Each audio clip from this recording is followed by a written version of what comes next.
பாஜகவின் அரசியல் பழிவாங்கும் நடவடிக்கை. முதல்வர் ஸ்டாலின் கடும் கண்டனம்.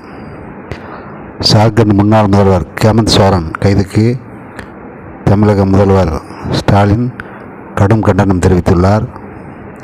அவர் தன்னுடைய பதிவில், ஹேமந்த் சோரன் கைது மூலம் பாஜகவின் அரசியல் பழிவாங்கும் நடவடிக்கை வெட்ட வெளிச்சமாகிவிட்டது என்றும் கூறியுள்ளார். பழங்குடியின தலைவரை விசாரணை அமைப்புகள் மூலம் துன்புறுத்துவது தரம் தாழ்ந்த செயல். பாஜகவின் கீழ்த்தரமான தந்திரங்கள் எதிர்க்கட்சிகளின் குரல்களை அடக்காது எனவும் அந்த பதிவில் குறிப்பிட்டுள்ளார். பாஜகவின் அரசியல் பழிவாங்கும் நடவடிக்கை என்று முதல்வர் ஸ்டாலின் பாஜகவை கடும் கண்டனம் தெரிவித்துள்ளார். ஜார்க்கண்ட் முன்னாள் முதல்வர் ஹேமந்த் சோரன் கைதுக்கு தமிழக முதல்வர் ஸ்டாலின் கடும் கண்டனம் தெரிவித்துள்ளார். பாஜகவின் கீழ்த்தரமான தந்திரங்கள் எதிர்க்கட்சிகளின் குரல்களை அடக்காது எனவும் அந்த பதிவில் குறிப்பிட்டுள்ளார்.